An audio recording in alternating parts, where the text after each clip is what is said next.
Thank you for joining this afternoon. I'm Cynthia Montpoint. I'm going to be going over the next part of our coverage in the Massachusetts Cannabis Heist.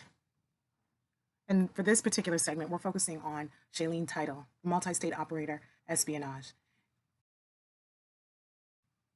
I'm going to go over several key points and just kind of elaborate on some of the information that has been gathered through research with public information that's available and digging and putting pieces together as to what has happened here in Massachusetts. And so with that, let's jump in and talk about the multi-state operator espionage that's taken place in the cannabis industry here in Massachusetts. The first point we have is Chris Crane of Forefront Ventures, Vicente Sederberg, and Shaleen Title draft the language for the Massachusetts 2016 ballot question 4. And that was the ballot question that pretty much legalized marijuana. It was centered around seeking marijuana to be regulated as alcohol here in Massachusetts. And here we have these key players, Chris Crane, the Vicente Sederberg law firm team, and Shaleen Title, who had ties to both entities, Chris Crane's Forefront and then Vicente Sederberg. She worked for each of those entities. The three of them, they came here and they worked on drafting the actual language that went into the ballot measure. And when you look at the 2016 ballot, it goes into a little bit as to who should be the operators that are granted license initially here in Massachusetts. And specifically, it says those with experience. At the time in 2016, we only had about 10 operators here in the state of Massachusetts with any experience dispensing cannabis, marijuana, weed to our residents. So that in and of itself was positioning multi-state operators to have an advantage over Massachusetts residents who wanted to start a business, open up a dispensary, open up some type of marijuana facility here in the States, because they would have to compete with those who had experience based on the way the ballot measure was written. This trio that I mentioned, the next point says that we see this trio in Colorado responsible for legalization, crafting Amendment 64, which is what it was called in Colorado, and facilitating multi-state operators into the Colorado market. And the reason why this is important is because this took place in 2012. So this took place prior to the Massachusetts legalization ballot. At the time that Colorado legalized marijuana, Massachusetts was still working out the kinks and logistics around medical marijuana. So here we have these experts in bringing legislation to regulatory bodies and helping them craft the legislation in such a way that it actually benefits the very clients that they have who seek to open operations in various states across the country. And that's exactly what they did with Amendment 64 in Colorado. And then they took that same team, came here in Massachusetts and did the same exact thing, pretty much intercepting Massachusetts residents, local small businesses from having the opportunity to enter into the market once the licenses were opened up to the public. The third point is here, they used their work in Colorado as their foundation for establishing regulatory capture and facilitating multi-state operations into the Massachusetts market. Please excuse the noise. Mother Nature is just doing her beautiful thing. What we see with these key players is a level of expertise in navigating the regulatory and legislative space to allow them the influence necessary that they, in essence, control whatever agency is charged with regulating that state's licensing market and marijuana market. So specifically here in Massachusetts, we have the Cannabis Control Commission, and the way that they structured the language around who should receive licensing was put in place so that once it came forth that regulations needed to be drafted and policies put together to allow for applicants to move forward and obtain licenses, their clients, They're multi-state operators. They're out of Massachusetts, out of state operators looking to come into Massachusetts would have the advantage. And when you look at their websites, their platforms, they being Forefront Ventures and Vicente Sederberg, they are very transparent in saying that that is the level of expertise that they bring their clients, that they have this insider's knowledge, and here we are in 2020, that they've had for the last decade an ability to navigate the regulatory space to ensure that they will be successful, and they being their companies themselves and obviously the clients that they work with in facilitating them entering that market. So what happened here in Massachusetts?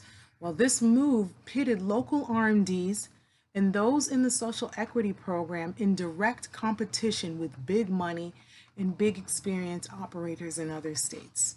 So as we shared before, the local RMDs we had at the time of the ballot being passed in 2016, we had about between 10 and 14 operating medical dispensaries who were now poised with, because of their experience and the way the legislation was laid out, poised to open up adult use rec and be given priority status here in Massachusetts. There was also priority status given to a cadre of equity participants to allow for one-to-one approval and licensing, and to allow for full participation by a diverse group of folks in the industry. For those of you who have been tracking with us, you're well aware of the data around the disparity in arrests when it came to marijuana charges, and where in comparison to the use being the same when you look across racial demographics.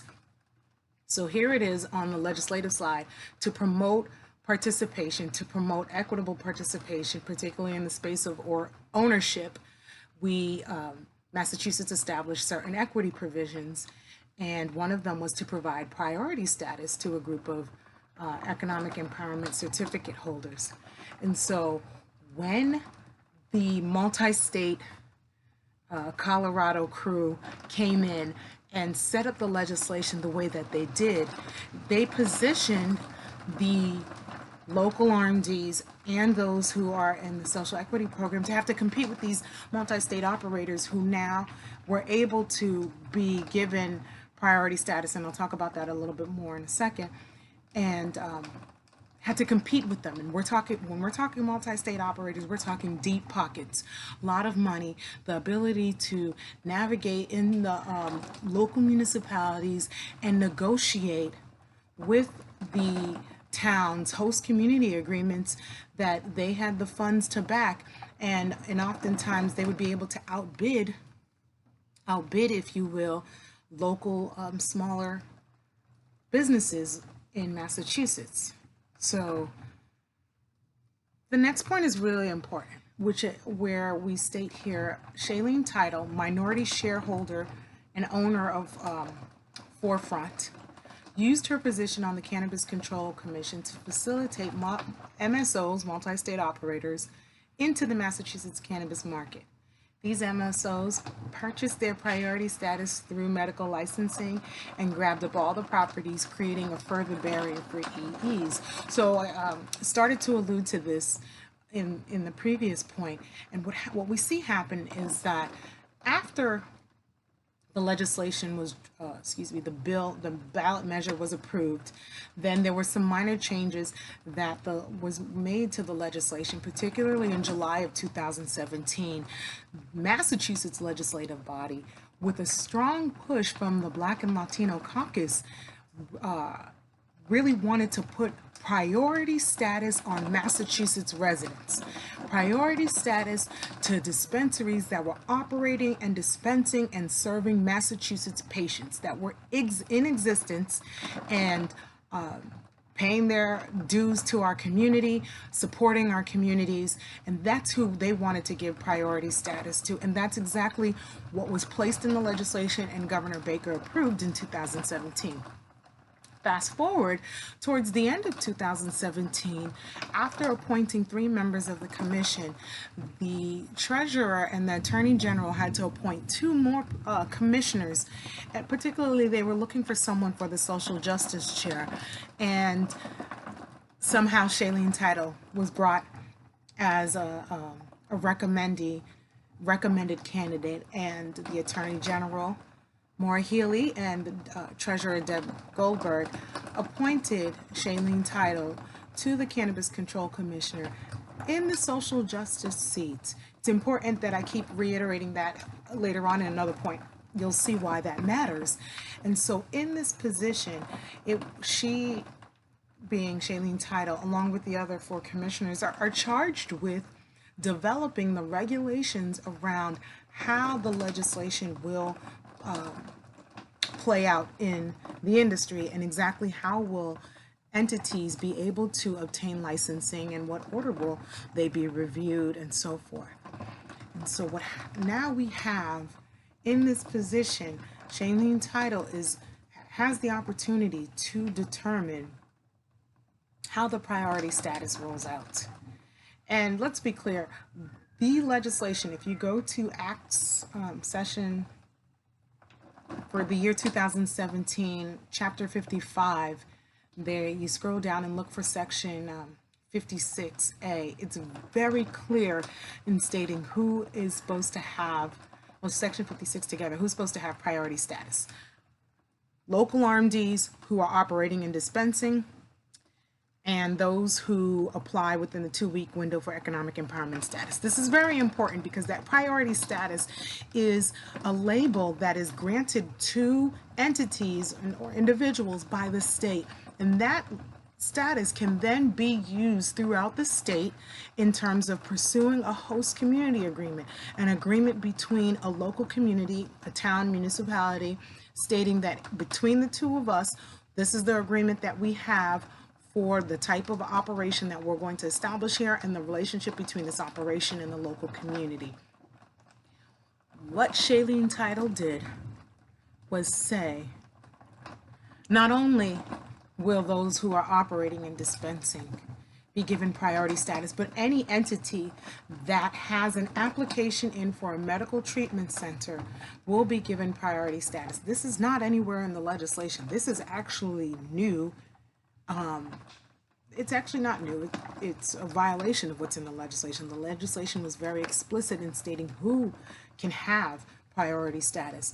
And she turned around with the support of the General Counsel, Christine Bailey, and said that, and obviously the other commissioners, and said that priority status will be given to any entity that is able to pay for the medical treatment center license, which is significantly far more expensive than the recreational adult use licenses.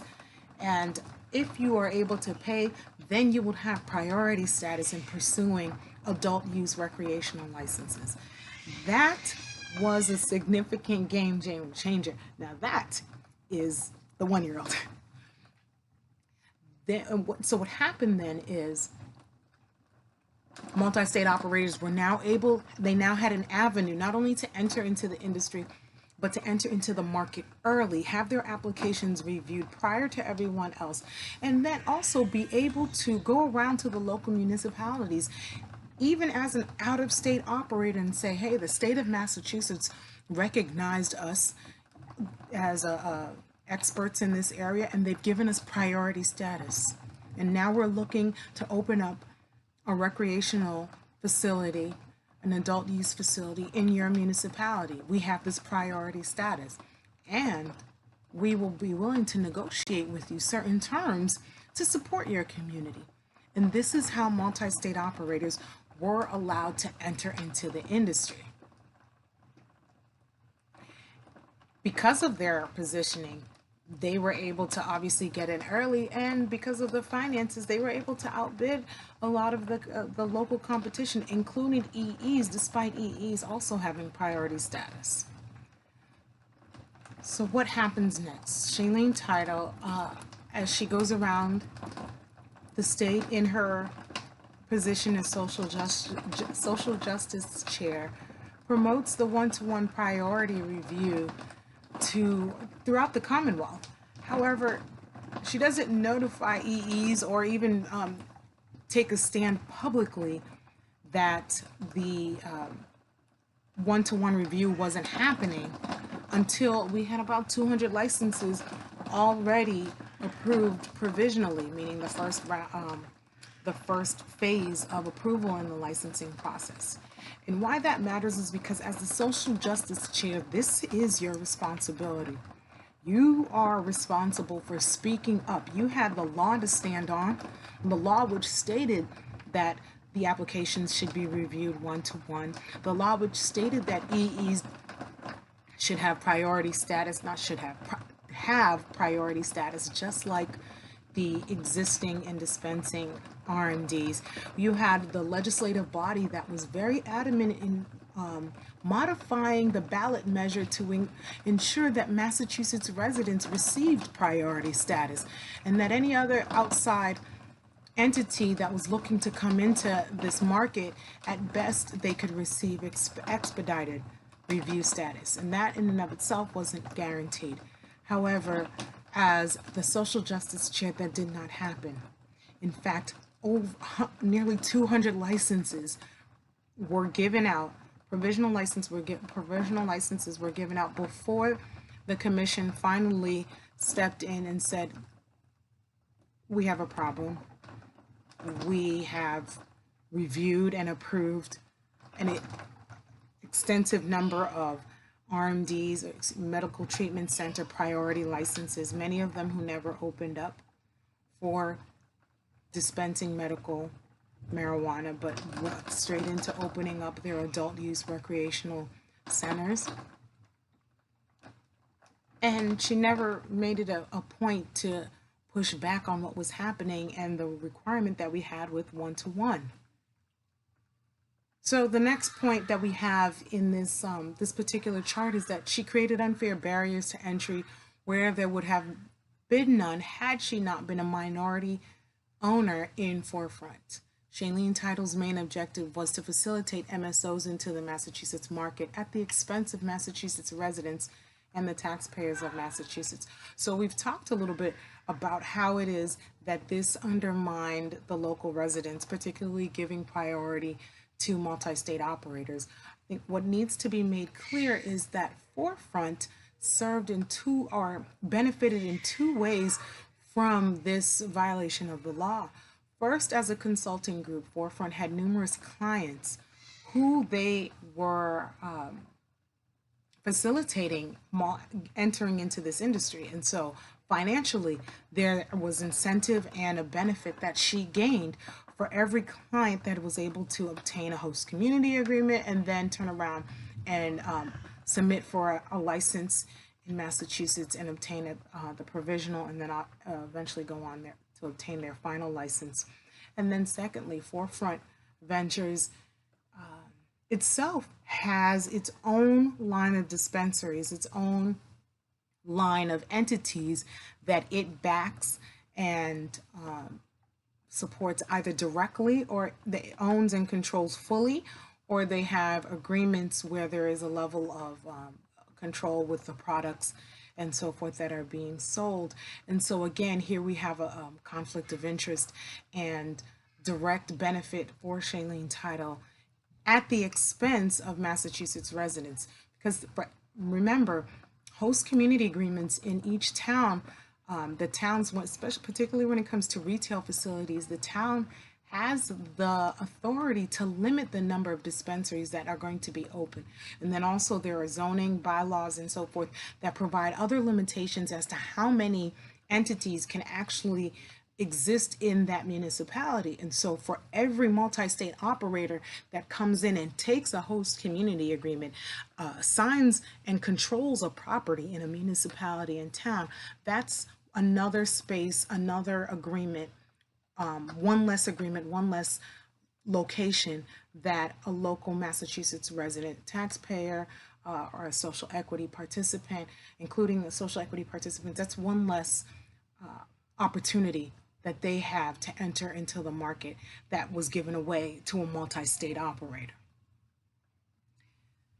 The next point that we have on here is that she hid behind the veil of social equity, never intending to deliver on the promises made to economic empowerment people in the equity program.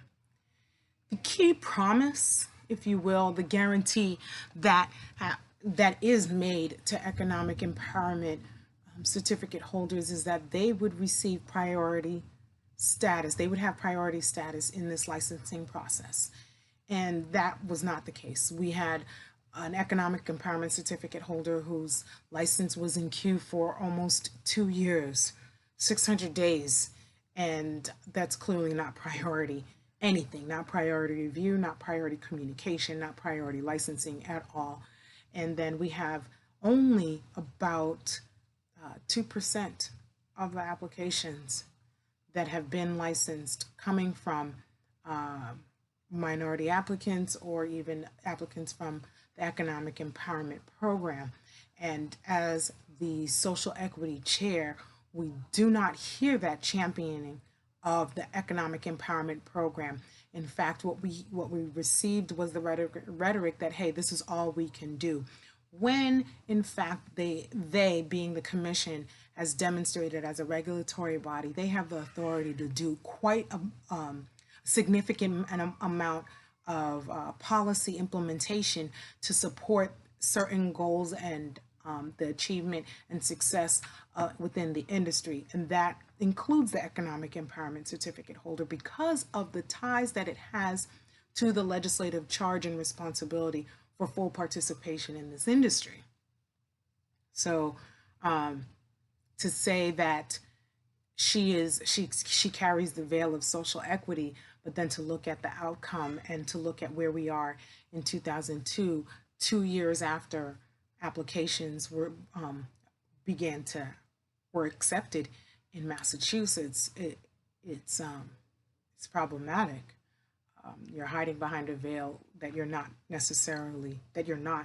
promoting at all. Social equity, the economic empowerment program is a strong vehicle for that, and that has fallen by the wayside. The second to last point that we have on this chart is that she allowed multi-state operators to pay for priority status and at the same time denied EEs their priority status. There was and is nothing in the legislation that says that these companies should have been given priority status. This is a point that I've already touched upon in this segment. However, just to reiterate the fact that nowhere in the legislation did it state that multi-state operators had the right to, multi-state operators that were not operating and dispensing in Massachusetts, because there were a few that were, but again, we're talking less than 20 dispensaries altogether. So those should have been the only ones to receive priority status based on the legislation. However, she took the authority, her immunity, if you will, and allowed for multi-state operators to come and pay for the medical treatment center license as if they were going to open up a medical dispensary, and then go on and pursue adult use facilities, whether it's cultivation, product manufacturing, retail, full integration, or several of those license categories. They were given that opportunity just by paying for that priority status that was never for sale. And the last point, which is really just captures everything that we've been talking about in this segment, is that she practiced espionage by being the state-approved appointed social justice chair charged with bringing equitable practices to the cannabis industry in Massachusetts, but her real motive was to be a liaison for cannabis multi-state operators. She altered legislation, created a pay-to-play environment, granting priority status over those she was charged and hired to protect and promote. And that's pretty much what happened in a nutshell. The first attempt being to come in and influence and draft the legislation in such a way that her clients, the ties that she has to multi-state operators through Forefront and through Vicente Sederberg, for whom she once worked as well, that that measure would allow for multi-state operators to enter into the industry. And then when that did not pan out, because Massachusetts legislators intervened and said, no, we want priority given to our people, our residents, our taxpayers, our businesses, those businesses already serving our medical community, she had the opportunity, once appointed to the Cannabis Control Commission position, to override that decision. Just blatantly said, this is how we're going to review and accept applications. If you pay for the medical treatment center license, we will give you priority status and we will review your application first. And that is exactly what they did, to the tune of 190, nearly 200 applications, in comparison to 8 economic empowerment applications at the time. And one last point that is not on this this particular slide deck, however, we may update this to reflect, is that Shaleen Title's background prior to entering the legalization space in Colorado was she worked with Deloitte during the height of their espionage. And so if you follow his the economic trends that were happening around 2010, that was during the height of Deloitte's economic espionage, where they were positioning themselves to take control and take a lead against the other major 4 accounting firms, KPMG and PricewaterhouseCoopers, and I'm drawing a blank on the other 2. However, Shaleen was actually an employee. She worked as an accountant consultant for them. So this was after she had finished her schooling, receiving an advanced degree in accounting and also her JD, her law degree. And she had entered into the workforce working with Deloitte during the height of their espionage activities. And so that's the foundation for her work. And then then we see her joining Forefront and Vicente Sederberg in Colorado, pushing for legalization. And there they pretty much solidify the recipe, if you will, the structure, the insider trader secrets, if you will, to as to how to influence state regulations and state legislation for the benefit of their clients. And this is what Massachusetts has suffered the last 2 years, and this is why we have the current cannabis heist. Thanks. Look forward to joining you on another segment as we go in a little deeper and look at the Massachusetts cannabis heist from a different lens.